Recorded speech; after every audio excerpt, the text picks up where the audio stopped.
Testing 1 2 1 2 1 2 3 1 2 1 2 1 2 3 1 2 1 2 3 1 2 1 2 1 2 3 1 2 1 2. Enough, can you hear me? 1 2 3 1 2 1 2 1 2 3 1 2 3 1 2 1 2.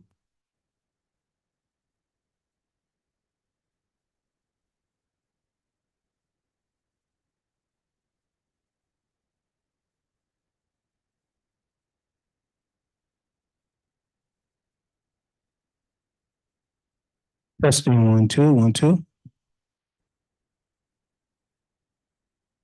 Testing 1 2.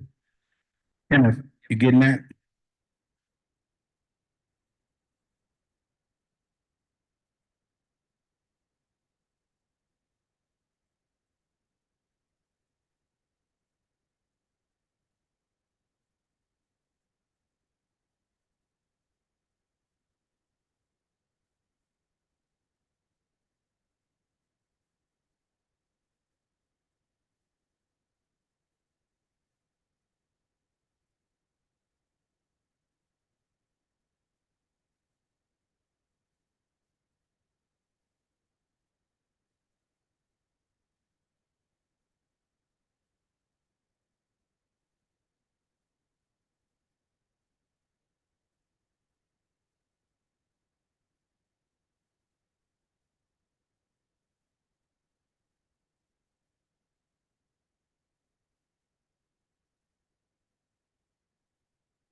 Why don't we get started? This is the press conference that I have before our legislative meeting every month.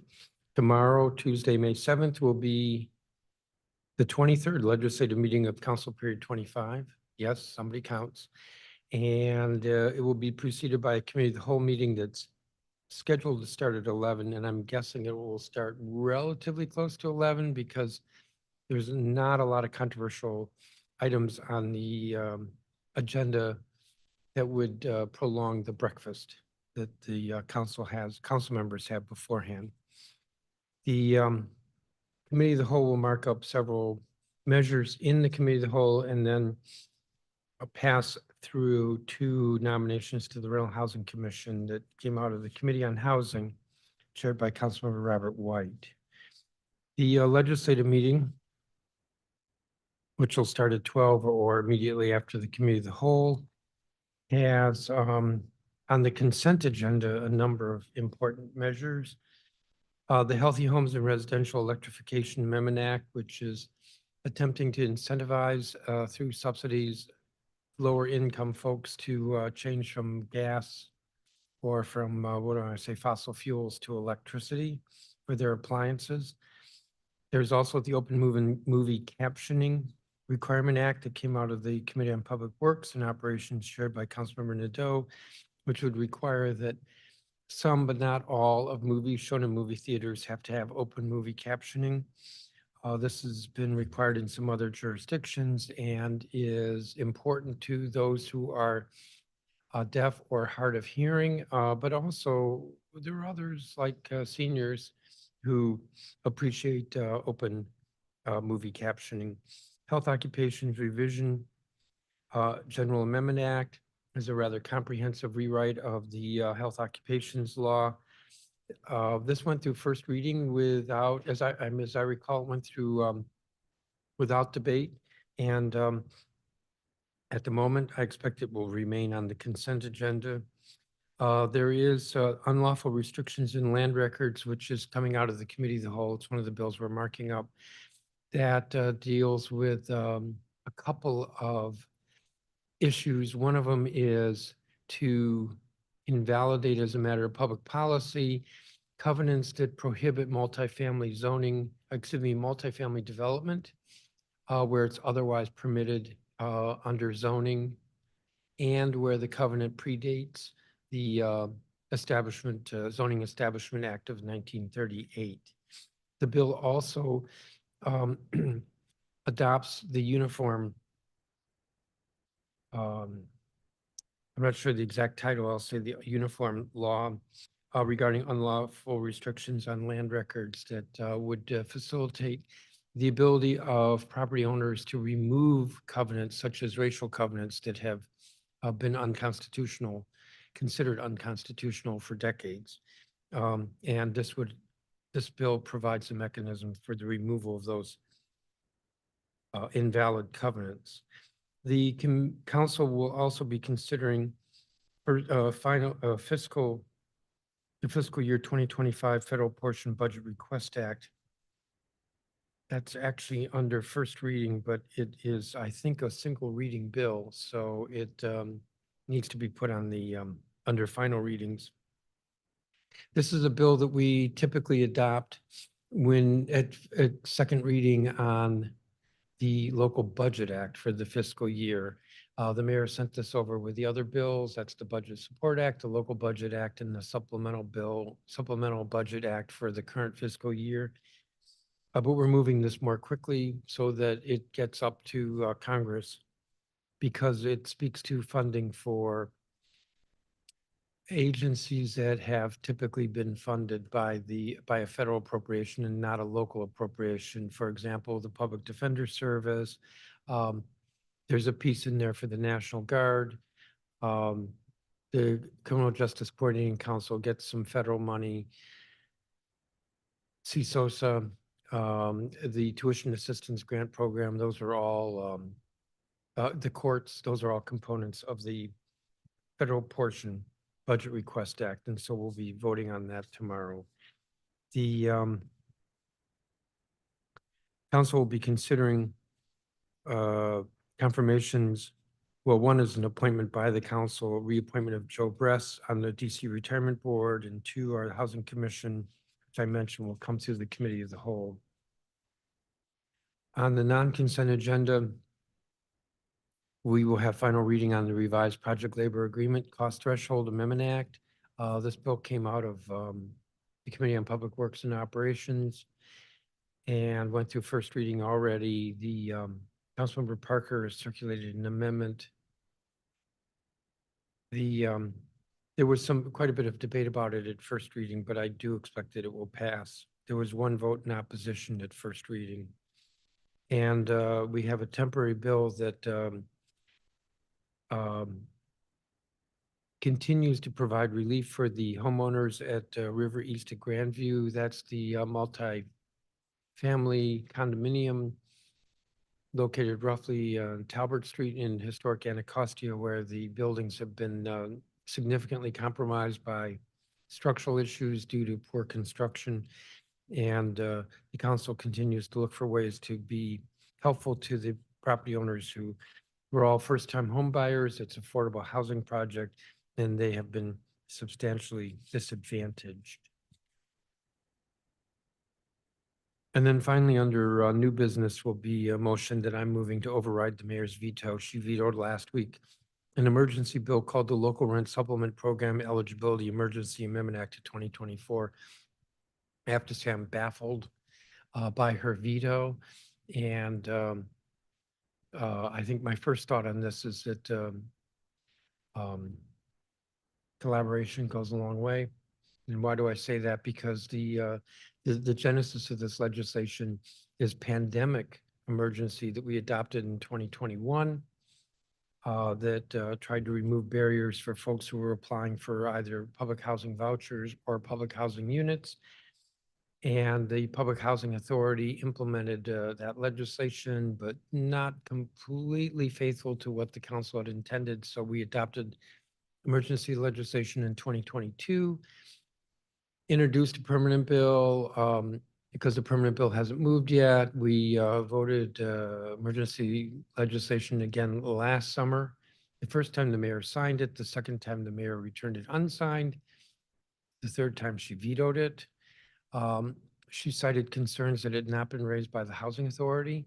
And she, even though in her letter to the council that she does for most meetings, had said she would like to work with the council on this legislation, she's never reached out, nor have any of her agency directors. And my understanding is that at the public hearing on the permanent bill last year, the mayor's housing director didn't even testify on the legislation. So why this rises to the level of a veto is beyond me. And meanwhile, at the hearing last week, there was quite a bit of support expressed. Said last week, last year, there was quite a bit of support expressed for the bill. All it does is it removes some barriers, particularly for homeless individuals trying to get vouchers and for undocumented individuals for whom it's difficult to produce documents that the Housing Authority otherwise requires of applicants. The Housing Authority did testify on the bill last year. They didn't raise any of the concerns that the mayor raised. And as I said, the mayor volunteered to work with the council, but then hasn't.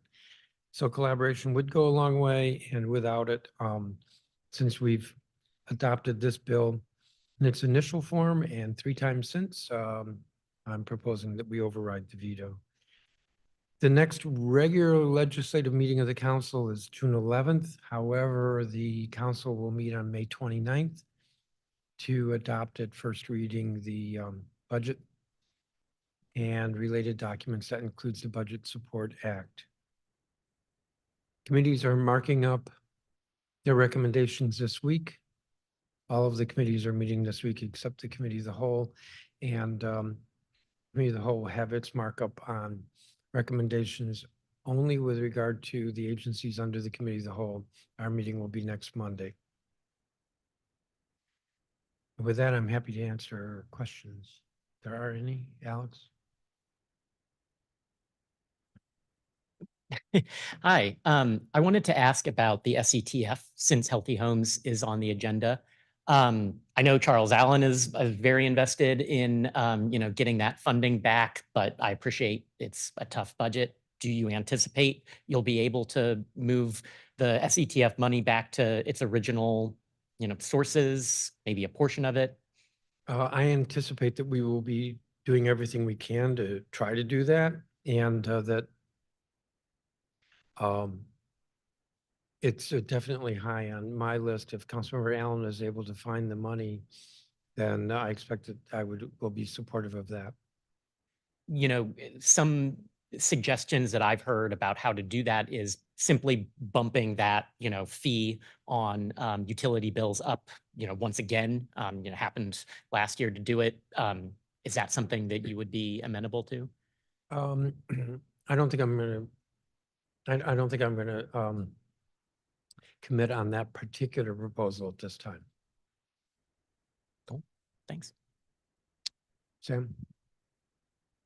Good morning. So I just came from a rally in front of the building. Good for you. Uh, What was the rally about? community school funding and funding Okay. for truancy prevention. What are your thoughts about that as far as restoring that in the budget? Well, we had a very long hearing on Friday. And there were quite a number of witnesses who testified with regard to the community schools funding, which is in OSSI. There's a very similar program in DCPS called Connected Schools. Both programs, as I said, are very similar, and the DCPS program serves only DCPS schools. The community schools program serves mostly DCPS schools. So it's not like this is going to go away entirely. If we're able to find dollars, then I would like to restore the funding because the concept is an excellent one, which is that you provide services in addition to just public education in schools. It could be wraparound services such as from the Department of Behavioral Health. And its research has shown there's a lot of value to that approach. So these community schools is a very good idea. There are federal grants that are available. So it's not like this just goes away between Connected Schools and the Connected Schools program and the federal grants. Um, there's still money in this space, but it would be nice if there was more. There was another part to your question, truancy. We had testimony about that as well. Some of the providers last Friday spoke to the value of the programs that they've been providing. And I have to say the testimony was impressive. At the same time, the approach that has been taken for the past decade through OVSJG, that's the Office of Victim Services and Justice Grants.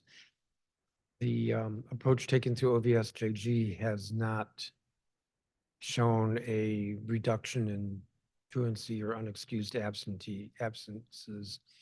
So we have to be looking at other strategies. So as far as, is there data that backs that up about it not showing improvement? Well, look at what's been going on with truancy. Truancy has gone through the roof in the last few years.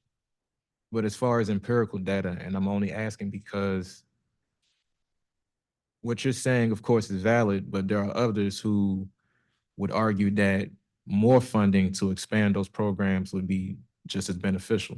Well, let me be clear. I have long been an advocate for the government funding programs that will reduce truancy.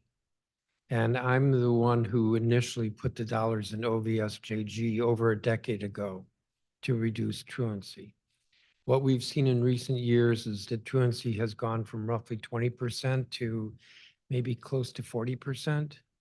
I think this past year we saw some improvement. It was in the low 30s, 30%.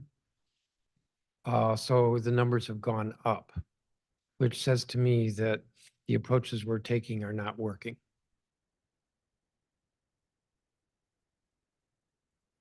Now, let me also say and be clear, and this concerns any questions already asked and any questions that will be asked. As I stand before you, I've made only one solid commitment with regard to the budget, and that is that the chief financial officer's requirement that the fiscal stabilization reserve be fully funded at 200, by adding $217 million, that will be reversed by me when I propose the budget on May 29th. I've also committed to do everything I can to restore funding to schools. What exactly that means in terms of dollars, I've not said. After that, I can speak to items that are that I will work toward, such as the Healthy Homes legislation and truancy reduction, but I make no commitments in terms of what I'll be presenting on May 29th. I appreciate that. And I think truancy, I will add this, I think truancy is a critical issue, not just the obvious reason of education, kids who are missing school or not learning, but also the fact that it is a strategy for identifying kids, some of whom are at risk of falling into the juvenile justice system. So it's a proactive measure to identify kids who are truant, why they're truant, and then get services to them so that they get back into school.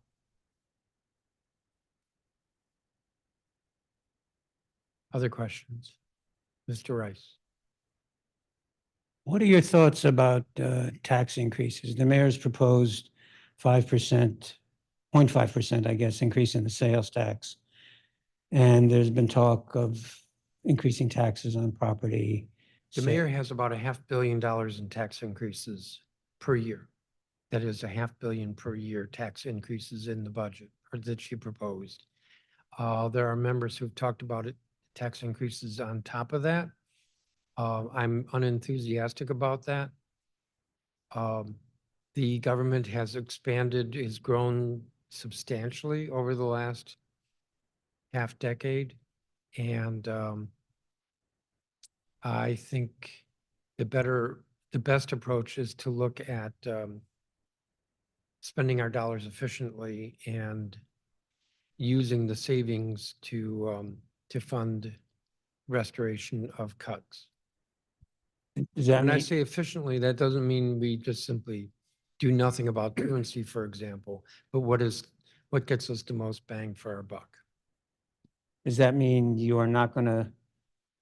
That means what I said. Could you add a little more about any of the specific taxes? I don't think so. Not at the moment. Sam? Okay. Project labor agreements. So, I mean, given what we saw in the council chambers last month, what are your thoughts as far as the likelihood of the bill passing in the second reading? And even more importantly, just it really fulfilling what it's intended to do as far as ensuring that marginalized groups and CBEs get access to opportunities. Well, that's not what the PLA law is intended to do. The PLA law has its basis in federal law that defines unfair labor practices and creates an exception for project labor agreements which apply or exist in the construction industry space. And federal law permits that a construction project can be exempted from the typical labor organizing process and simply require as a condition of participating in the project that the contractors have to use union work. And project labor agreements have been used in this country successfully for decades. Right now, the White House requires through executive order that there's a project labor agreement on projects of $35 million or more in value. Our law right now says $75 million or more, and the bill that's pending would change that to $50 I can million just stop or you more. real quick. It's not about CBEs or first source. Those are separate laws that apply. I'm very clear on that, but I'm speaking more so to actual workers, union workers Yes. from marginalized backgrounds who've had concerns about them being represented and about the potential blowback from PLAs as far as them not going far enough and making sure that they are able to work as apprentices and as actual workers. Like, Well, I'm not aware of union workers who've been complaining about project labor agreements. I am aware of some workers who've worked for non-union shops that typically are shops that don't want to participate in project labor agreements because they are anti-union. I'm aware of them complaining, but not union members complaining. Because union members are eligible for I shouldn't say union members. Union members, if they're members of a construction trade, that union is eligible to participate on a project that has a project labor agreement. And with all that comes with the union, which is typically apprenticeship programs. so would you say that Councilmember Parker's amendment, is it something that you would support given what you just said there? Well, Councilmember Parker last week circulated 2 amendments. My understanding is he's reduced that to 1. I have not looked closely at it. Because it speaks to that as far as ensuring that marginalized populations do get opportunities. So I'm just, Well, I think the discussion has been one where projects, but this is current law, the projects have to comply with our first source and, why am I blanking? Hmm? Yeah, our first source and CBE requirements. Thank you. Those are separate laws and those apply to any government project. But they're separate from the PLA. PLA is based in federal law and the unfair labor practices law. So you're saying that you wouldn't support the amendment? No, I didn't say that. But as far as your feelings around it or your take on the amendment, what is your take on it? I've not looked at the amendment closely because when I last spoke with Councilmember Parker, there were two amendments he was circulating, so I have not looked at it closely. My understanding is that this speaks to CBE and first source requirements, which are already in the law, which suggests then that it's probably unnecessary, but it might appease some of the folks who are feeling anxious. All right, no doubt. Appreciate it. At first reading, there was talk about all kinds of things with workers, and what I had to remind members was that the issue of PLAs is really an issue of whether unions get jobs. You mentioned the veto a little bit. I wanted to ask more A specifically little about bit, that. I went in at length. I'll ask you about it more. You, I think, said that the mayor has not only not raised these concerns, but I think she wrote in her veto letter that she asked you all to pass legislation about this. It seemed like you were unaware of that. So I'm just curious. No, I know that in her letter to the council, I believe it was in July of 2022, she said, I would like to work with the council to improve this legislation, as she then subsequently signed the bill. And I'm saying she has not worked with us.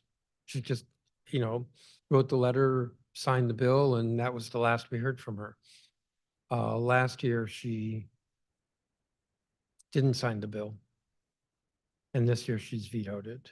But she has yet to reach out. And I also said that looking at the hearing record from the public hearing on the permanent version of the bill, that DHCD testified, there were two bills subject to the hearing and DHCD testified on the other bill, but not this bill. So offering to work with us, asking to work with us, and then not only not working with us, but then actually not even testifying on the bill means that the veto is a surprise. Yeah, so I guess it goes without saying, she never submitted any legislation to you all, Correct. Documenting what she wanted to change. Correct. And in fact, her veto letter speaks to public safety concerns, which when the Housing Authority testified, they didn't bring that up at all. Switching gears slightly, have you heard at all from the CFO after the AG's opinion came out about the No, budget? Nothing? the mayor and I transmitted the opinion to the CFO the week after the opinion came out, and we've gotten no response, verbal or written, which says to me implicit acceptance. Now, I have to emphasize, this is a formal opinion of the Attorney General. Those are rare, but they're also binding on the executive branch. Yes, Dorothy. I would like to ask you, do you know if there's a backstory to the legislation Ms. Pinto has on the agenda for tomorrow, the Virtual Open Meetings Authority Extension Temporary Amendment Act of 2024? If it's a temporary bill, then that means the emergency went through. And I don't have the notice in front of me. Let me look for a second.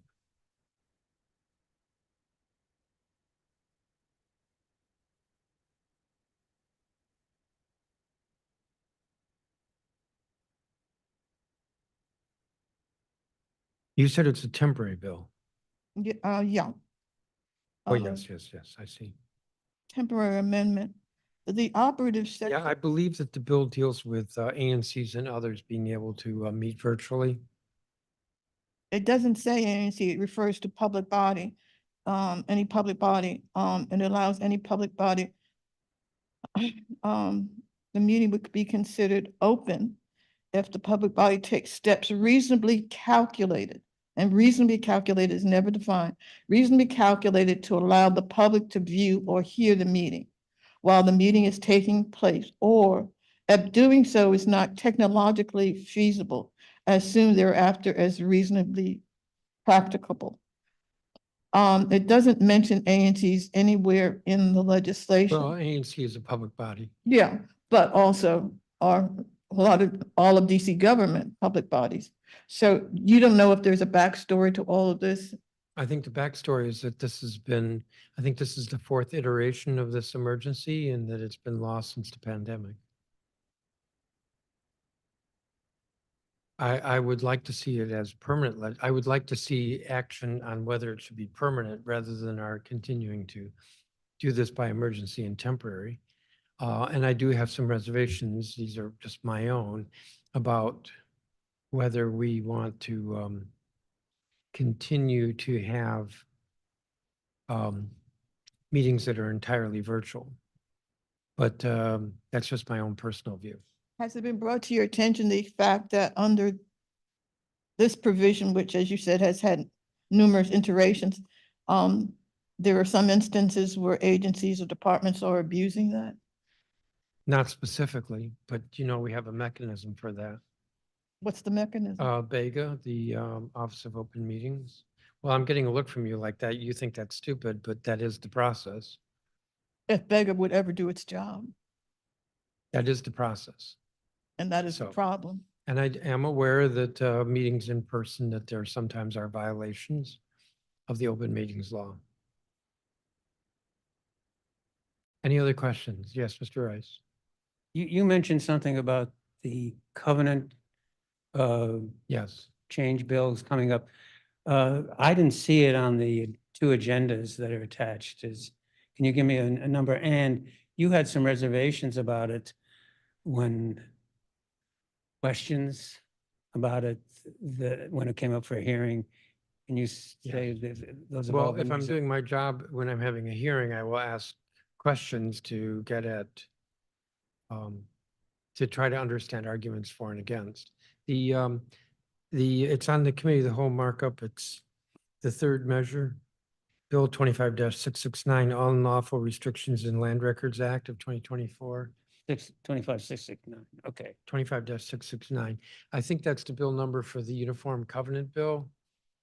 So there are four bills that are related. There were three introduced by Councilmember Fruman last year, and then the uniform bill that I introduced earlier this year.